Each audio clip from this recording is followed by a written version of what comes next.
welcome back to Plants and Paperbacks. And in this video, I wanted to talk a little bit about how I am going low tech, how I am using socials less and my phone less, and what that looks like. This is just part one because I'm still working on implementing a whole pile of ideas that I have, and some of these things take time. So let's get started. Number one, why go back in time in the first place?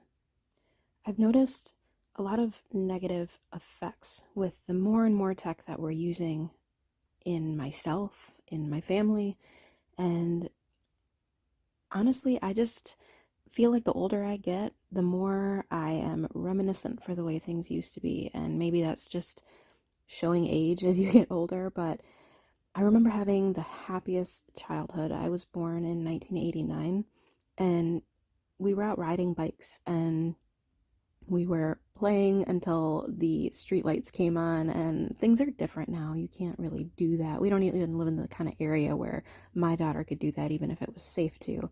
But, it was a simpler time, and I remember things being simpler. And now we're so constantly available to other people.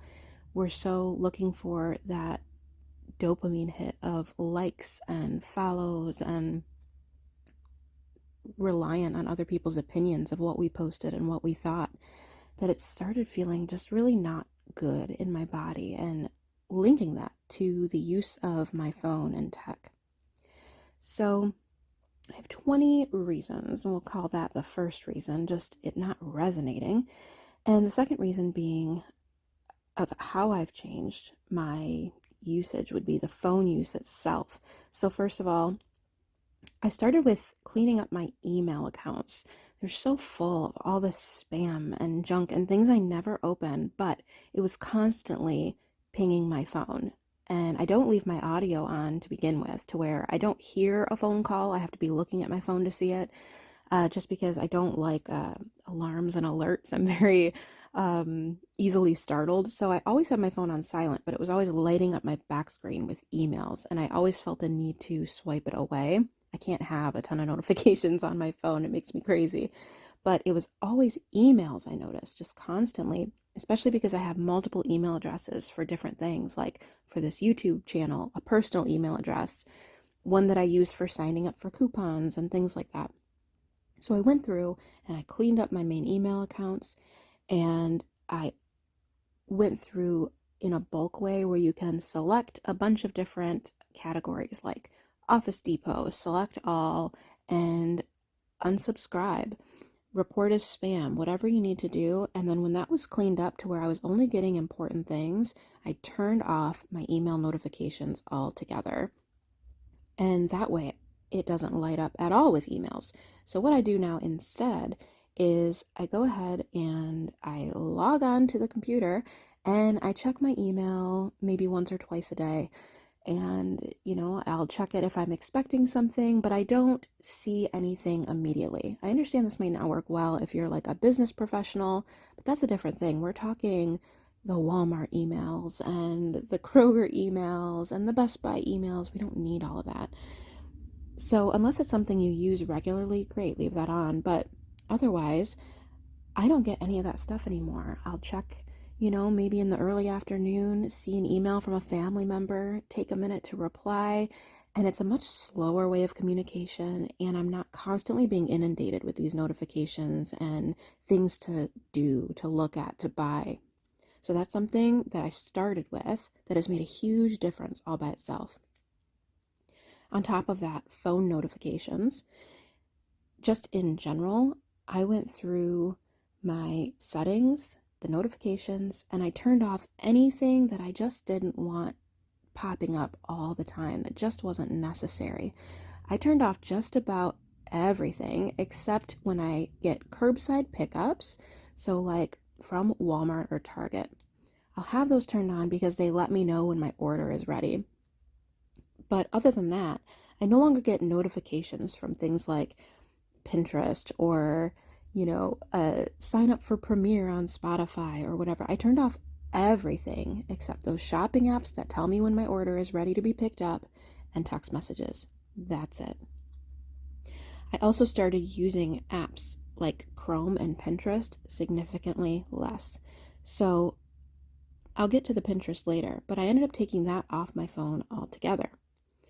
Apps like Chrome, I have to consciously choose to use less because Chrome is something that when we're on the go and we need to Google something or whatever, that we're pulling it up, typing something in and getting a quick answer.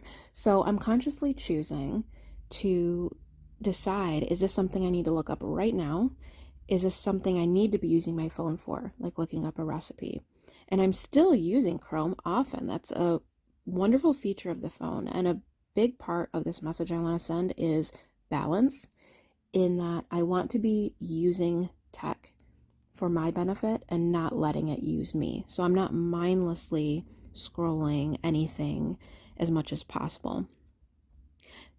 In point of fact of balance, a point I want to make is where a lot of my phone time I spend is actually on an app called Marco Polo. If you don't have it, you don't know it. It's an app where you can video message anyone. So if someone in your contacts, you want to send them a video message, you send, it's like a clip of yourself talking, and it gets sent to their phone and they watch it and then reply to it on their time. It's not like a video chat exactly.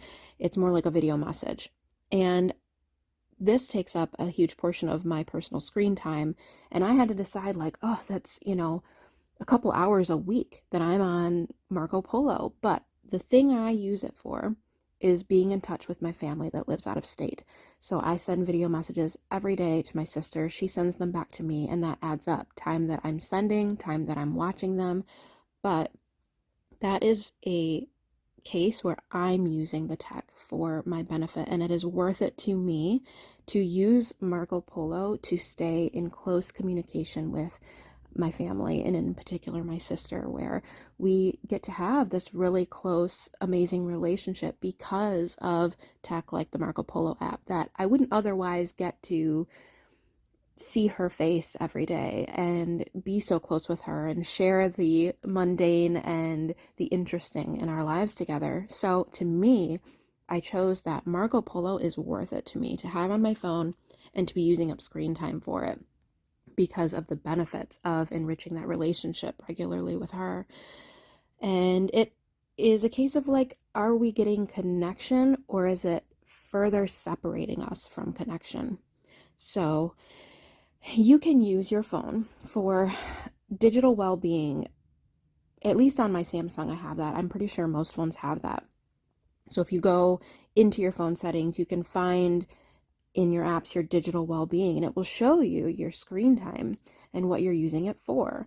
So originally, when I first started, like, I have to make some changes, I was using my phone actually over 9 hours a day, which was hard for me to wrap my head around because I actually didn't feel like I was on my phone very much. But it includes not just Marco Polo, but streaming time, or if you're scrolling Facebook or whatever you might be doing. Even if you're, streaming music through your phone, it adds that up. So I was actually using my phone so much more than I realized, even if it wasn't just mindless scrolling. And I wanted to find ways to reduce that and go back to simpler times, to where it wasn't such instant gratification and instant information, and allow myself to use my brain more. And in some cases, I'm sure that some people are like, you know what? Tech is the way of the future, though. You may as well embrace it. And I don't necessarily disagree, but I do feel like in my lifetime, because tech is so new, it's only showing some negative effects in a lot of ways right now. And I can choose not to be a part of that, or not to have such a big part of that. And that's what I want for myself. I don't necessarily think everyone's going to choose that, or everyone needs to. But for me, I feel so much better having checked my digital well-being and seeing, what can I do about this? What can I do to minimize this? So I also was going to mention my phone screen. I just, I add a little fun to everything that I do, and I found this app that makes my phone screen a Windows 95. The whole platform of my phone function is Windows 95. Like, there's a start button and you pull it up and you have to look for the apps that you kept on there, and you get to use these fun little icons, and it's a little bit slower to navigate than just clicking an app um on your desktop of your phone. So I don't know. It was just a little fun little thing. And if you dig the old Windows style, that might be fun to add. So all that was point two. Point three is my spending. Marketplace and buy nothing was something that I used all the time. So needless to say, as part of my phone disuse, I went off social media, and I mostly hesitated to get off Facebook. Number one, because of connection with my family. Number two, the Facebook groups, which are, I mean, hugely enriching, or at least they have the potential to be, especially if you're in education type groups. Maybe you're into sourdough and you're in a sourdough group, or, maybe you're in a birthing group, or whatever it may be. I was very hesitant to leave groups because of also Facebook events. Every event seems like it's posted on Facebook, and I was very hesitant to miss out on finding out about community things going on. I'll go into more of this later, but included in the Facebook thing was Marketplace for buying things cheaply, because I buy just about everything used, and the Buy Nothing group. If you're not familiar with that, it is a nonprofit where you can get rid of your things or find things that are free within your community. Now, with Buy Nothing, in using that less, I have found that it was very useful for decluttering things, especially because I go through huge declutters. You can still donate, and that's a great thing to drop off your things to Purple Heart or Goodwill or whatever. But I really like Buy Nothing because it was within the community. I did find that Buy Nothing has its own website and app, and the downside is this: it doesn't seem like it's very much used, at least in my area. There's not a lot of posts or people responding to posts. So it's not a perfect science, but that is something I was hesitant to leave. It's a great group to be on Facebook. But can you still donate your things? Yes. Can you still find things cheaply via garage sales and thrift stores? Yes. And I did find I'm getting less things that I don't actually truly need. There are things that you do need, and I'm having to slow down and go out and hunt for them more. And on Marketplace, same thing. It's useful for, hey, I need something right away and I can't afford to buy it retail. I'd like to look on Marketplace and see if I can find it used. But can you go out, take the time to go out and find that thing and have to hunt for it? Yes. My point about the spending is that it slows you down, in that you're not spending in a compulsory way quite as often. You're having to take the time to go look at and decide, hey, do I really need this thing? Or is it like I can just go online, log into Marketplace on Facebook and find it immediately and pick it up around the corner? You have to slow down a little bit and you end up spending less. You just do. Number four is photo taking. I am intentionally trying to take less photos. I'm not completely done with this point because I would like to find a small camera. I spent time digging out the one I knew we had, but it was my husband's and apparently doesn't have a charger. Point being is that I was taking photos of everything, and I have terabytes worth of photos that are not only taking up digital space, but they are unsorted, and they're going to be a nightmare to sort one day. And I just felt like I wanted to capture everything, and my daughter's going to want to see these photos when she's grown up. The reality is she going to want to see literally like 8 different shots of the same moment? Because you know how it is. You take a photo and you click it several times so you get at least one good one. But do you go back through and delete the extras? I don't. It's not a great habit of mine. So I'm trying to slow down and be in the moment more and not feel the need to capture the moment as much as I was doing. This isn't a perfect science. I love taking photos of moments. I love thinking I'll be able to hang on to every moment in a captured photo, but I am dialing it back, and I've noticed a significantly less usage there. And I would really like to find like a little Canon Power Shot or something that does have a charger that I can just put in my bag. And if it's really a moment, I'm using my phone less by taking out something different. I'm taking out a camera and intentionally taking one picture of a moment.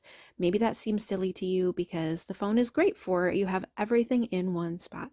But that's the point, is I was looking at my digital well-being and seeing what I'm using my phone for and going through each thing and seeing how can I replace that to where I'm using my phone less and less and less. And photo taking is one of them. Number 5, cookbooks and cooking. Yes, I am taking my time to cook, and I always cook. I always spend a huge part of my day cooking, but I'm being more intentional about it. And instead of just pulling up my Pinterest app, or printing it off or whatever, I'm trying to use cookbooks more, or recipes I wrote down on a 3x5 card. And again, maybe that's silly, I don't know, but it feels better somehow. I'm using these age-old cookbooks, a cookbook that was my grandmother's, things that are slower and more intentional, and books that you can go back to again and again. And I'm really loving finding vintage cookbooks, old, tried, true, tested recipes that grandma used, that your mom used, that you grew up eating.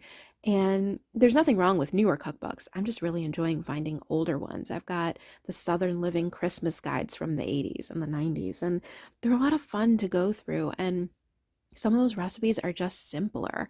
Not so much of like the, hipster vibe recipes. It's, no avocado toast in sight. Nothing wrong with avocado toast, but I'm just saying it's a slower, older time that makes me happy.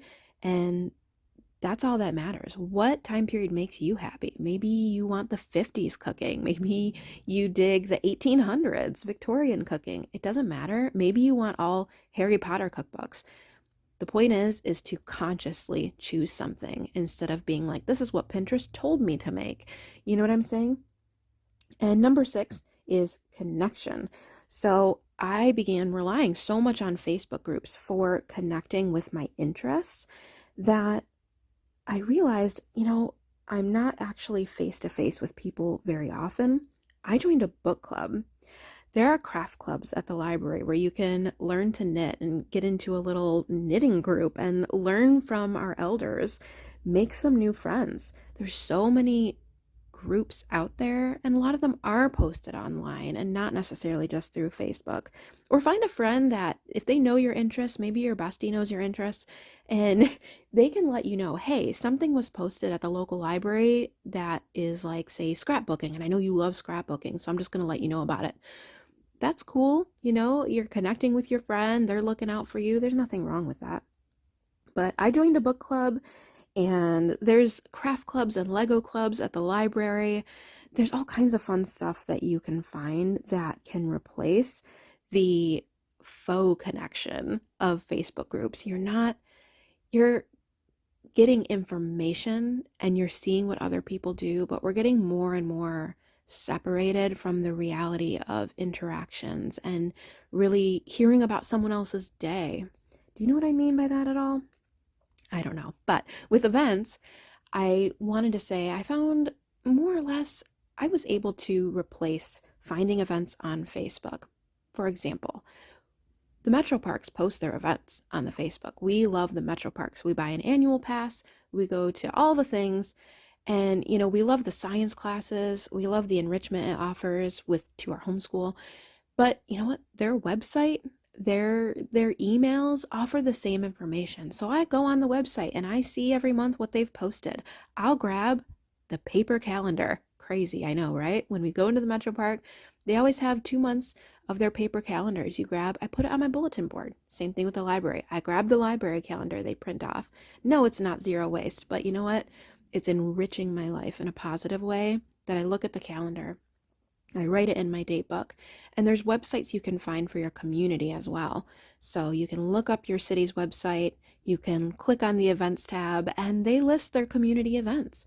You can look at the bulletin board when you walk in a shop, and there will be little print-offs of, oh, Christmas tree lighting next month, or, trunk or treat up the road, whatever it is, and write it down.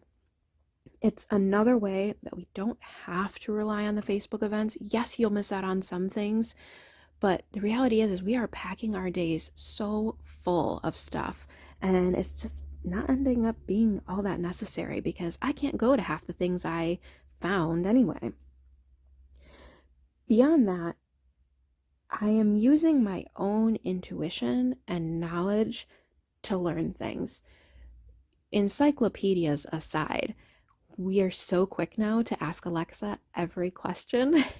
And sometimes, even just Googling it is slower than asking Alexa. I'm not saying I don't use my Alexa anymore to ask questions, or if you use an iPhone, I guess that's Siri, but I'm using it less. Sometimes the best way to learn is through trial and error. Clearly, I can wax poetic about this whole going back in time topic, but I'm going to try and speed through a couple because this is already getting long. So the point is, I am using tech instead of it using me because I didn't realize how much it was using me and how reliant I was becoming on it. And I don't want that. I want to be still something of a free agent of myself and embrace those simpler times. Number 7 is music. I got a record player. It plays records, it plays cassette tapes, it plays radio, it plays CDs. And I find that there are some negative effects of streaming, and I notice it in particular in my daughter. So, for example, she got so used, basically she was born in a time where streaming was already a thing. So she grew up not really knowing commercials or having to sort through the tracks of a CD to find your song that you want. She can just ask Alexa to play whatever. And I noticed that it has made her sort of naturally impatient. And that's not saying anything negative about her. It's just a natural response to that's the world she grew up in. And it made me think, we didn't have that. We were so used to commercials growing up and having to listen to an entire cassette before you could get to the one song. And it wasn't just where you could pick any song you want. You got to know the artist and the music and take the time really hearing the whole track because you spent the money on it. You want to hear this track and you'd play it over and over. And yes, this is slower. Maybe this isn't the best example of tech to rely on from the olden days, but it's something that's made me happy. I love my record player. I love having my little cassette collection, and it's been really great. So just a suggestion that I have found that the streaming is not necessarily good, even just with like Netflix and Hulu. Like, yes, it can be useful. It's all at your fingertips, of course, but I'm building up a collection of VHS tapes and it makes me happy. We're renting DVDs from the library to play in our new van, and she's digging that. And she was a little confused about commercials on DVDs for other movies, but she's starting to embrace it, just learning that that's the way DVDs are. You have to watch the commercials first. And it's kind of fun to watch, and she's loosening up a bit. And I just noticed that it's something that becomes inherent with the younger generations, that they're not used to waiting. So just a suggestion there. Number 8 is schooling. For crafts, instead of logging onto Pinterest, which again, I still use, but if I really want Pinterest, I log on my computer and look up something specific when I have time. And beyond that, I'm finding these old craft books, Crafts for Kids, Martha Stewart's Crafts for Kids, vintage books that teachers use for reproducibles, even just remembering, what did I do in kindergarten? What did I do in second grade? And they don't have to be fancy. They don't have to hold these expectations that Pinterest give us to have it look exactly like that, hashtag Pinterest fail, because it like almost never does. Whether you're baking something or you're crafting something, that image of how it's supposed to come out is so curated that it leaves zero room for creativity. And that can cause frustration, and not just your child crafting, but also you as a grown-up. And so we're just having fun with crafts again, using old books for just ideas, or remembering simple crafts we could do that don't have to be super curated. They're just fun. We're putting the fun back into crafting and school projects.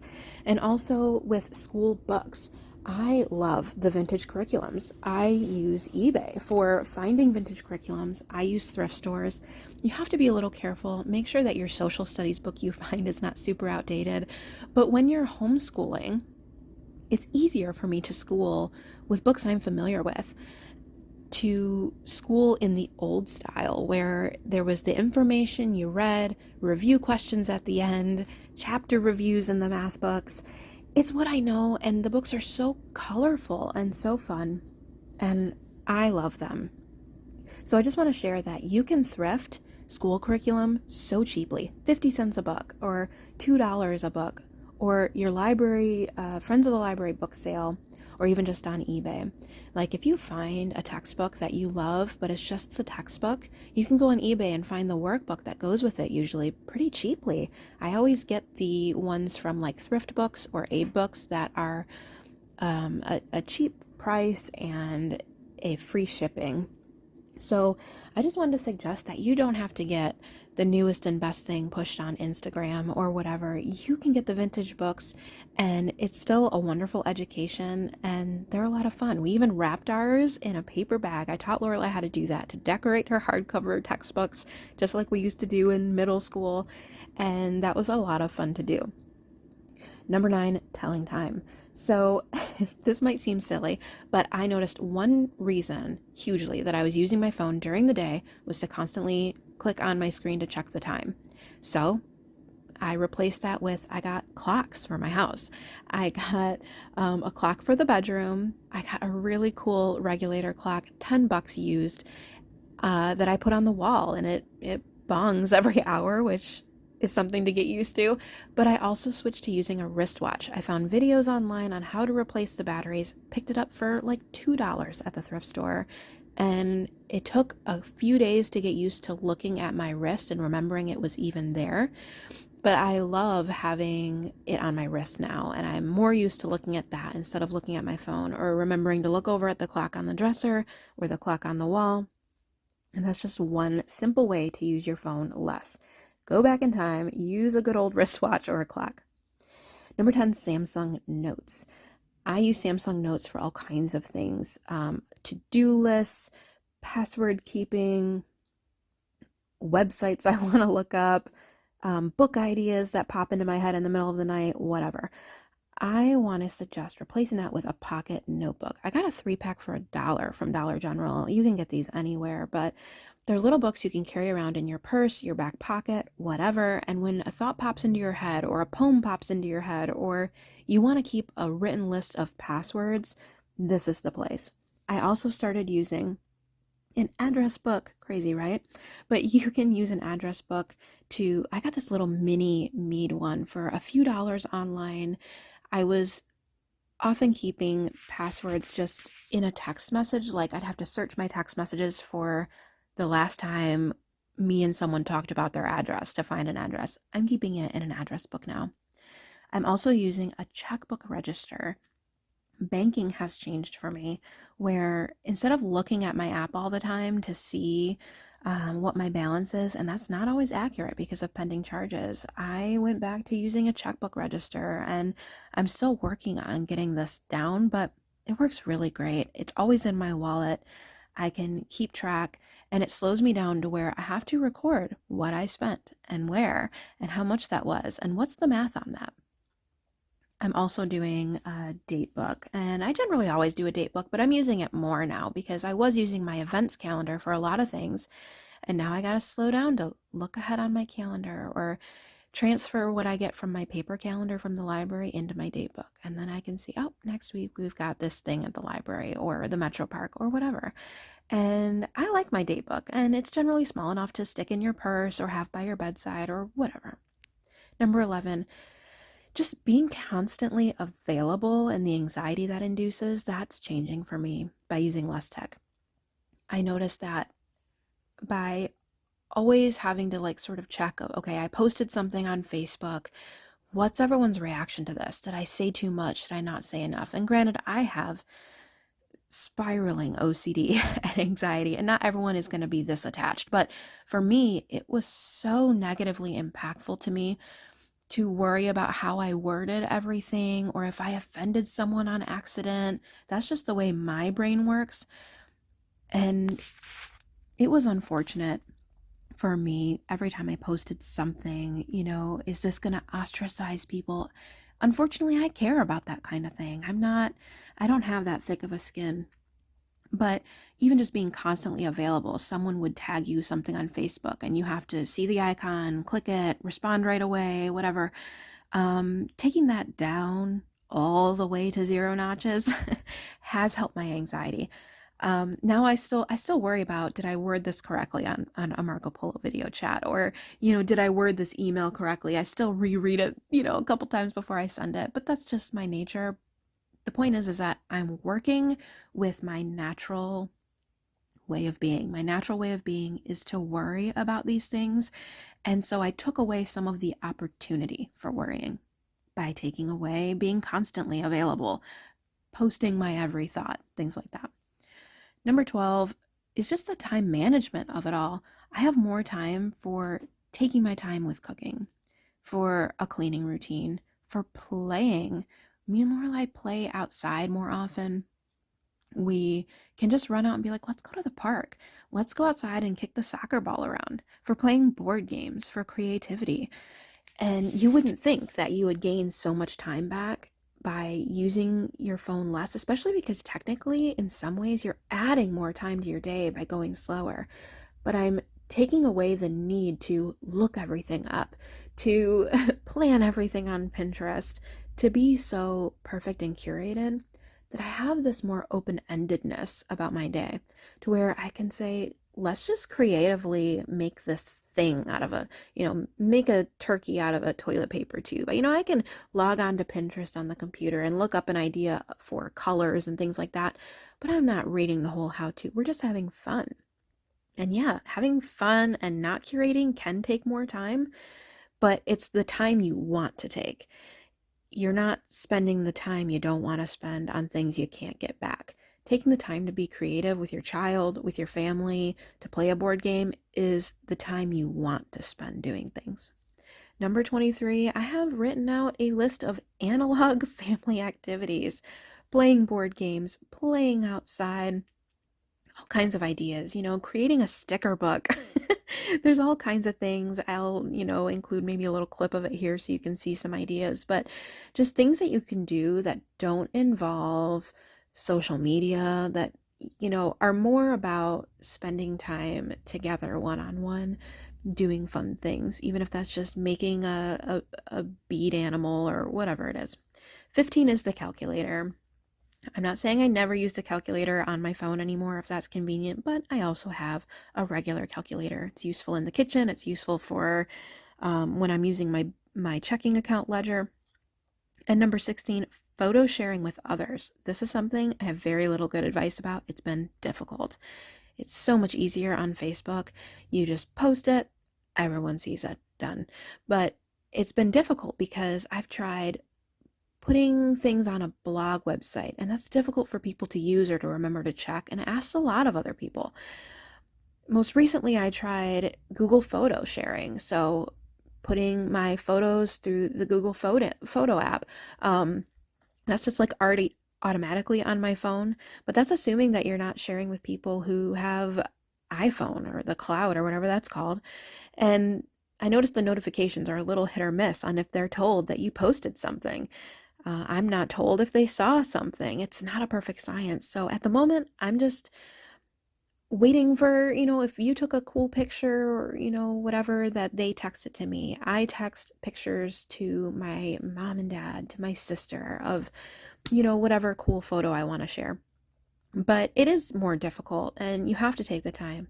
But even though we're sharing photos less, I'm still enjoying the day. And it's not a perfect science yet on photo sharing. If you have any suggestions, leave it in the comments below. But back in the day, we weren't sharing photos of every individual moment and every meal. And that's just something I need to work on, maybe even within myself, of like, do I need to share those? It's a little different for me because I have out-of-state family that I want to stay in touch with. I want them to see what we're doing day in and day out, here and there at least. So I'm still figuring that one out, but I don't share on Facebook anymore. And I'm not saying I never will again. I'm still thinking it over. Like, what if I just have just family on Facebook, you know? But I've tried that before and it's a little bit difficult. So I'm still trying to figure it out. What am I going to do? How do I share less intentionally? So you have to figure out what works for you. That's my point. 17 apps with coupons. This takes thinking, I'm going to go to Michael's or Joanne or whatever, Hobby Lobby, whatever, and going on the computer to print out the coupons before you get there instead of using the app. What I've been doing is I pull it up on the website while I'm there and they scan it, but rather than having the app. And I don't know. I might end up using the app for this, but for now I wanted to just try out seeing what can I get away with personally? How little can I use my phone? And it might end up being easier to just have those, rewards apps on your phone where they scan the barcode and you get the coupon or the discount or the rewards points, whatever. But the point is that I was trying to see, I took all of that off my phone, Michael's, Joanne's, whatever, and seeing how often I actually go, seeing if I actually need that, and an alternative to using them at all is printing off the coupon when you go, or take a photo of the coupon on your phone even and let them scan the photo, There's just different options, but it's not something that really seems to impede. I'm not using them on my phone constantly. I'm not scrolling them, so it's not the worst thing to have those apps on your phone if you have the space for it. Number 18 is book tracking and Goodreads. So I was always tracking everything I was reading on Goodreads. Nothing wrong with that. You get to see what other people are reading. There's little groups in there, whatever. But I started keeping sort of a log of my books, and you can make this into a fun scrapbook, your favorite quotes, whatever. So I'm writing down everything I'm reading this year in this, book tracker notebook. And I'm also, at least for the rest of the year, because I'm almost done with my book quota, I'm keeping it all on Goodreads still, but I think next year, at the start of the year in January, I'll probably no longer keep it on Goodreads. I'll probably just keep it in my book log. I don't know. It's a big question of, are these websites even going to be around in 15 years? Am I going to even want to go back through what did I read that year? Sometimes it's more likely you're going to look back through a handwritten journal than a website. So that's just something to keep in mind of, is Facebook going to even be around in 15 years to be using this like journal entries? That's my big worry, is that I'm logging all of these memorable things only on Facebook, right? And I'm thinking, is it going to be around in 10 years to even be able to look back and show my daughter, like you imagine when you're writing them, oh, here's what we did on this date, and this time we went to the, pumpkin patch or whatever. And that's a big if, to expect that all of these daily details are going to be kept. I think it might be better to keep it handwritten or typed out on your computer or something if you really want to have these things safely for you, that one day, these social media sites could just be wiped out and we won't have access to these things anymore. It's a possibility. We don't own the internet as much as we feel like we do. So I'd like these things being safer. What I read, what I did. Journaling is still a possibility. Number 19, locating things in a store. This is kind of a silly one, but I always was, used to, like, if I wasn't sure where something was, I'd pull up the Walmart app or the Target app and see, oh, it's in aisle 23 or aisle H or whatever, and find the thing right away. And when I took those off my phone, I had Target off my phone, for example. I have it back on now because I recently got a curbside and I needed to know when to pick it up. But the last time I went into the Target, I was looking for a specific sweater and I thought, oh, I'm going to pull up, I can't find it, pull up where it is in this particular store. And I realized, oh, I don't have that app right now. I had to go ask, go ask a store associate. But you know what? It's a silly thing, but it gives you the opportunity to smile, connect, thank them for their time. And yes, you're interrupting them. Maybe it would be better not to. I don't know, but this is the way things used to be. I would say, hey, do you know where this sweater is that I saw, in the circular? Like, I'm looking for it and I can't find it. Oh, yep, it's right on the end cap. Oh, thanks. Have a nice day. And, they probably might enjoy it too. They probably might not. I don't really know, but it's something that I've done, and it's not the end of the world to ask someone. Lastly, menstrual tracking, I wanted to mention this. I was always tracking on my Fitbit app. Um, I don't often wear my Fitbit anymore. I did just recently because I was curious about something with an exercise, but I remembered that it like holds a charge for like a day and a half. And it's so annoying to constantly charge it. I'm really enjoying my analog wristwatch more. Um, but I was using the Fitbit app for keeping track of my cycles. And I wanted to mention that doing this by hand, writing out your moods, your feelings, any discomfort, whatever, that is still an option. There's so many good articles and books that you can read about menstrual tracking, cycle tracking, and how to do that most effectively. Even just some journals you can find on Etsy or Amazon. Um, it's actually always better to be hands-on when it comes to your cycle, I feel like. And not that tracking through an app isn't hands-on, but I feel like you're putting your hands in the soil of your own cycle and your own well-being when you're really giving it the time and focus to do it by hand. So I wanted to mention that as an option if you're using an app as well. So this message has been super long. This video, I should say, has been super long. And this is only a very small part of the things that I'm seeking to implement. So I hope this has been interesting to you. It is just a part one. There's other things to come as I work on them. I would love to get a dumb phone and all of that, but it's a struggle these days to find any phone that's like allowed on your service plan. Pretty much the service plan I use, it would be obsolete to use on their network to get anything other than a smartphone, and that's unfortunate. I was, I'm really good with a dumb phone, but um I have so many more things I'd like to talk about when it comes to this topic, but I'm going to leave some for a part two and maybe a part three. But here's just some, first off, things I did first to change my phone usage, to take it down a few notches and start enjoying life a little more slowly and a little more intentionally. I don't know if this interests anyone, but I just thought I'd share it because it's a part of my life right now. I'm living in the 90s, baby. So I will talk to you guys later. I hope to see you on the part two. Bye. Future Catherine here. I'm coming back on right before the end of this video just to share a few more thoughts since making this audio and chatting with my sister and thinking it over.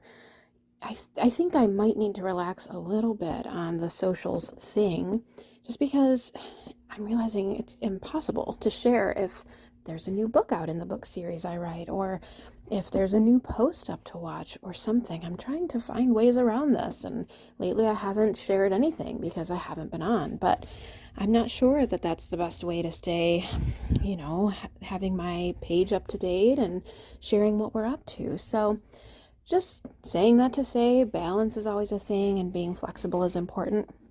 And I hope this makes sense. It's just important to do what is best for you and your family. And like I said before, to make sure that you are using the tech and that it's not using you.